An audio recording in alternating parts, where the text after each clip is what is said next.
Merci madame pour l'invitation. Vous avez voulu que je puisse me présenter. Je m'appelle Banze Moulongo Jules, coordonnateur national et initiateur du mouvement sociopolitique Le Congo Debout. Je suis né dans le territoire de Malemba-Nkulu le 27 septembre 1975, de père Moulongo Mouloumé et de mère Longo Wankulu Joséphine. Je viens de l'ex-grand Katanga. Vous avez demandé quel est mon repas préféré. Bon, d'habitude le Katangais aime le foufou. Et souvent avec du poisson. Je n'aime pas les surgelés. Depuis que je suis né, en tout cas, je ne mange pas des surgelés. Vous avez demandé quelle est ma couleur préférée. C'est la couleur verte. La couleur verte se trouve partout chez moi. Même pour ma signature, je signe avec les stylos verts. C'est la couleur verte que j'aime le plus. Merci.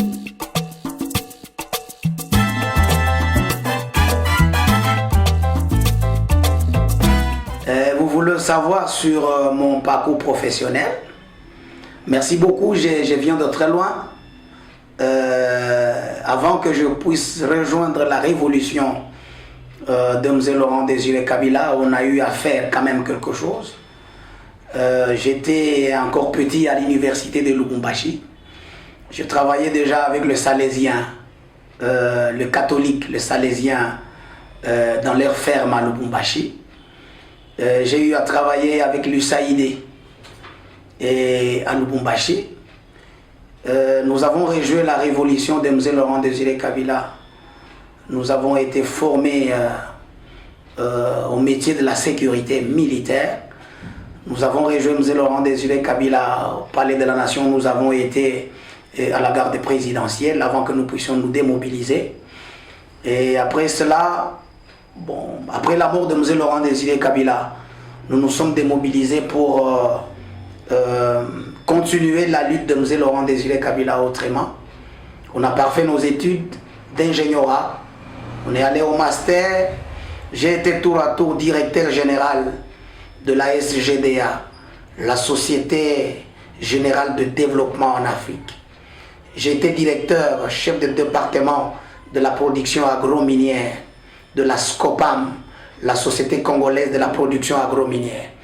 J'ai été directeur de projet Ticoland Agro-Business, le projet de la famille présidentielle dans le temps. Nous ne pouvons pas tout dire, nous avons eu un parcours professionnel très riche. On a été expert à la Commission nationale des mercuriales et des prix. On a été expert au cabinet du Consulting International Africa Consult. Et actuellement, je suis cadre de direction dans une entreprise publique de la place et je gère ma propre société que j'ai mis en place, la SIDEC, la Société d'investissement, de développement et de commerce, SIDEC en sigle, la société que je gère en tant que directeur général, ma propre société. Merci.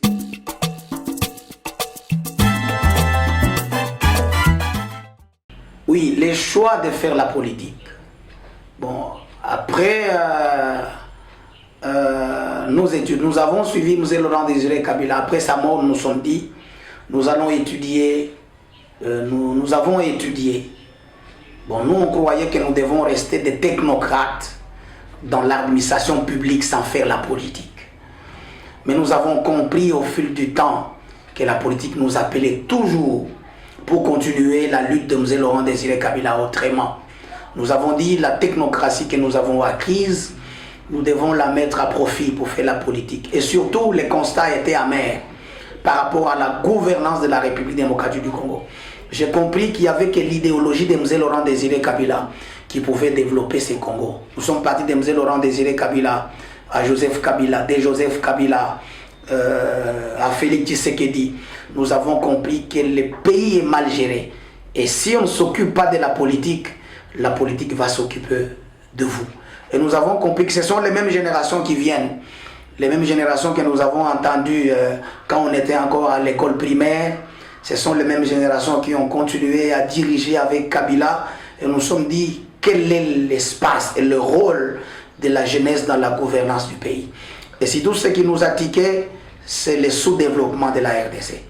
Nous nous sommes dit, nous n'avons pas peur de la mort, mais nous avons peur du chaos et du sous-développement du Congo. Nous faisons la politique, ce n'est pas pour avoir des postes. Nous travaillons pour le Congo de demain. Nous travaillons pour le relèvement de la RDC. C'est ce qui nous a amené de faire la... En dehors de la politique, on ne saura rien changer. Mais dans la politique, on changera l'histoire de la RDC.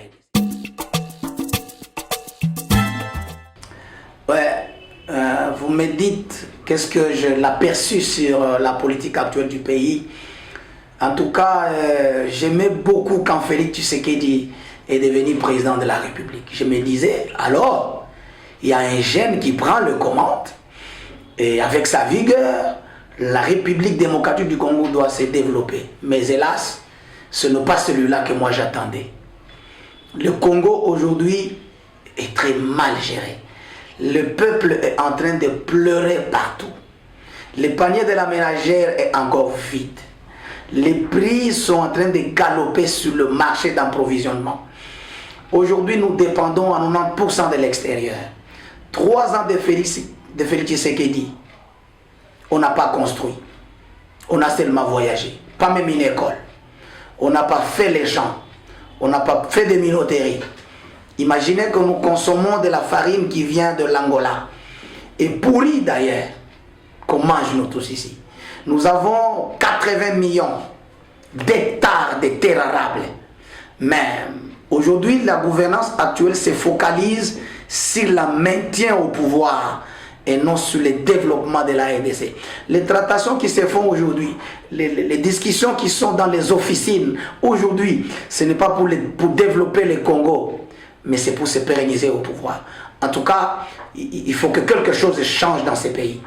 Le Félix Tshisekedi n'a pas de technocrate. Félix Tshisekedi n'a pas de bons conseillers. Félix Tshisekedi, il y a des gens qui travaillent pour gagner aujourd'hui, mais il n'y a pas de gens qui travaillent pour l'avenir du Congo.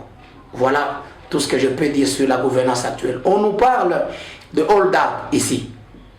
En tout cas, je voulais dire que la France n'a pas une leçon à nous donner. Ça vient de la France.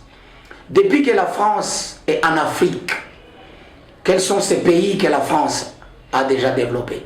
Je voudrais dire à la population congolaise que l'Occident n'a jamais développé un pays.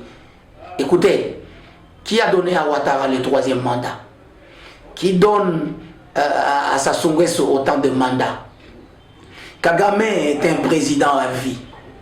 Qui est en train de faire de Kagame qui soit président à vie? C'est cet Occident-là. Mais on a pourchassé Kabila ici qui ne fasse pas le 3e mandat.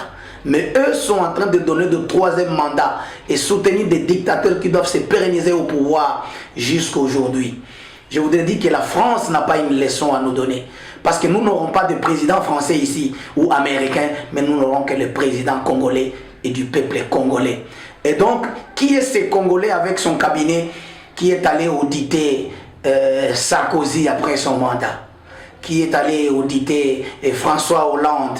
Où on n'a pas demandé à ces gens de venir auditer ici comment nous sommes en train de gérer notre propre pays. Nous sommes des révolutionnaires, nous sommes des panafricanistes.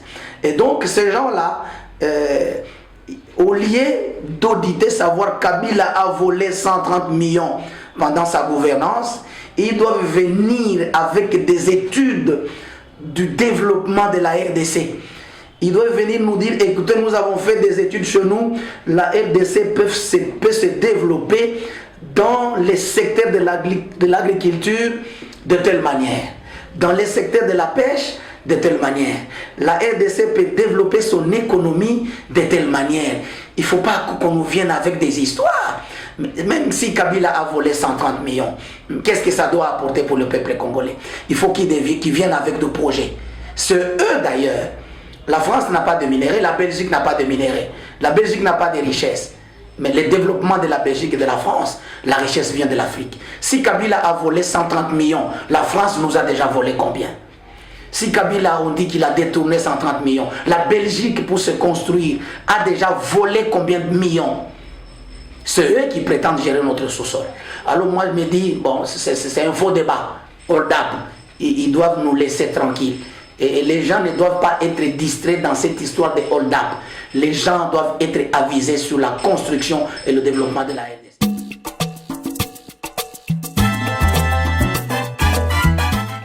Oui, vous me demandez sur le projet d'avenir en tant que Congolais.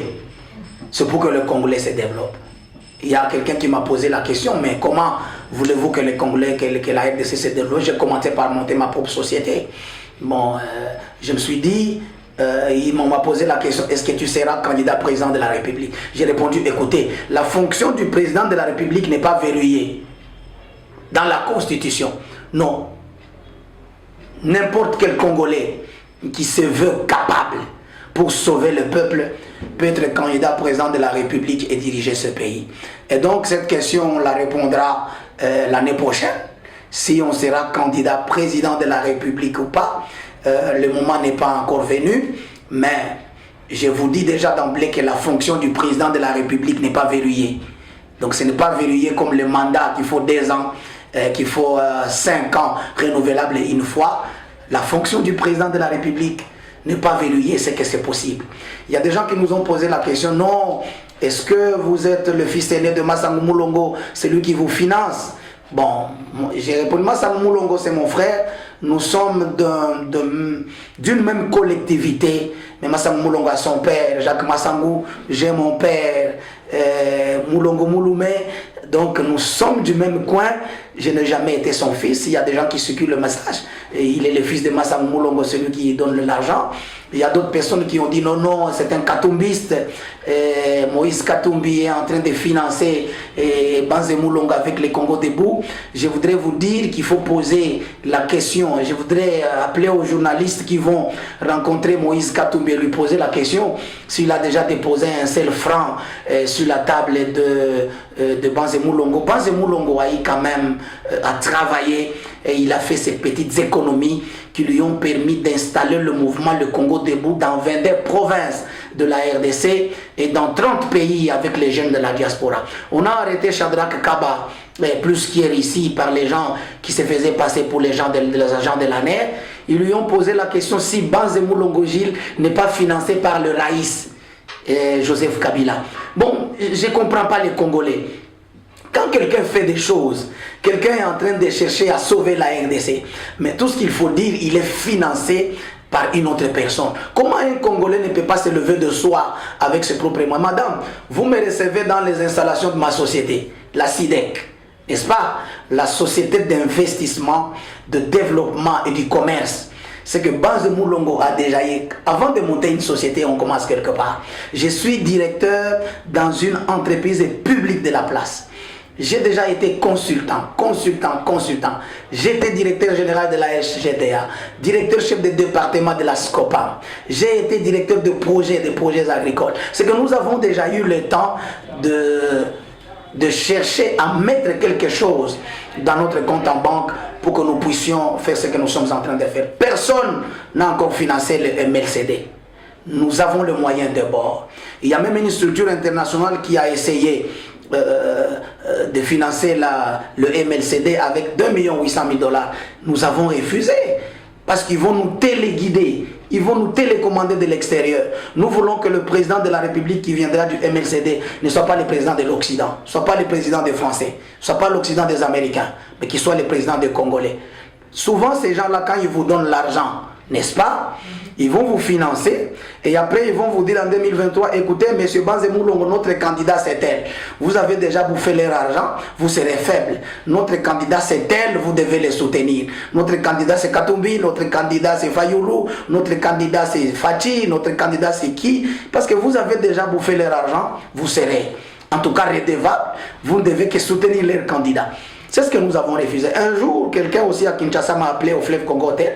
Il m'étend 20 000 $ parce que je voulais faire un événement. Écoutez, prenez 20 000 $, vous allez nous soutenir, vous vous organisez, vous faites votre événement. Je suis sorti avec lui dehors, je lui ai montré ma voiture, je lui ai dit, écoutez, ça je n'ai pas acheté à 20 000 $. J'ai acheté avec l'argent plus que ça.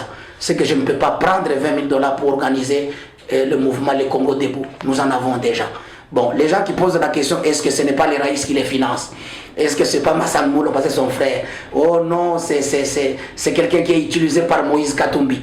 J'ai dit, vous êtes journaliste, allez leur poser la question s'ils ont déjà déposé un seul franc dans le compte de Banze Moulongo-Gil. Donc nous sommes en train de travailler nous-mêmes. Nous avons refusé l'argent des gens. Nous ne travaillons pas pour des gens, mais nous travaillons pour la RDC.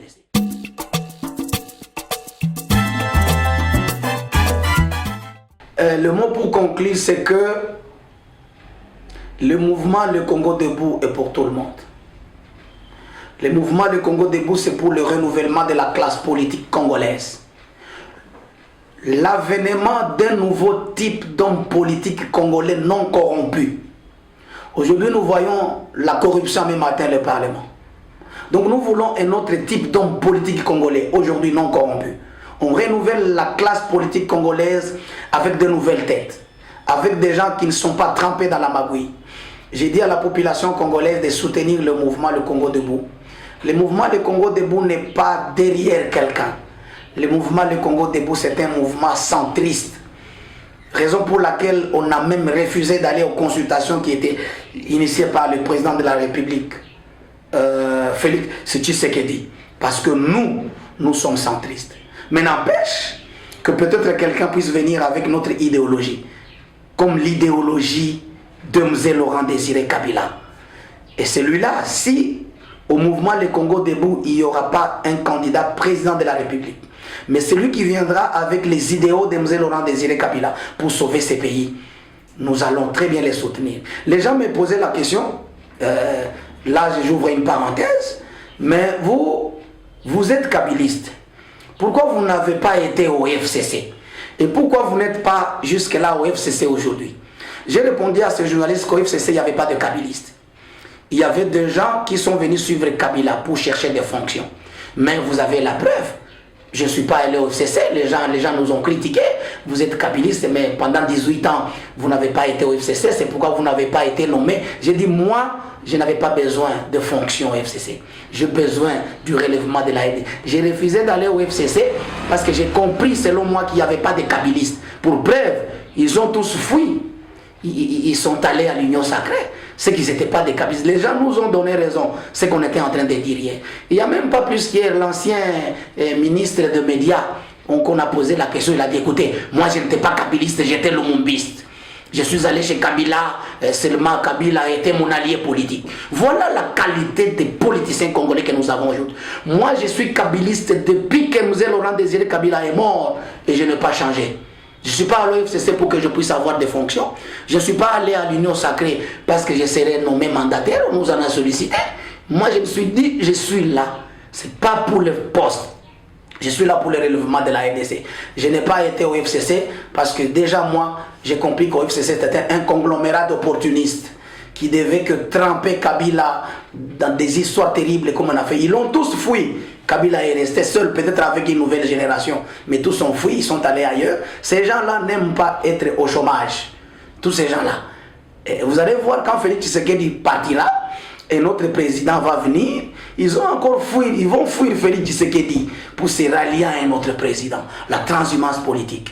On ne quitte pas son idéologie. On ne quitte pas son maître à penser parce qu'il a perdu le pouvoir. Voilà, c'est pourquoi nous voulons le renouvellement de la classe politique congolaise et l'avènement d'un nouveau type d'homme politique congolais non corrompu pour la RDC. Et le président qui sera là aujourd'hui, bon, il y a quelqu'un qui m'a posé la question, est-ce que le président Félix Tshisekedi est pour les Américains, il est pour les Français, est-ce qu'il est pour les Allemands, parce qu'il est tout le temps parti, n'est-ce pas? Gloire à Dieu, parce que le président Félix Tshisekedi, ça fait 20 jours ou 25 jours qu'il est au pays, c'est qu'il est le président des Congolais.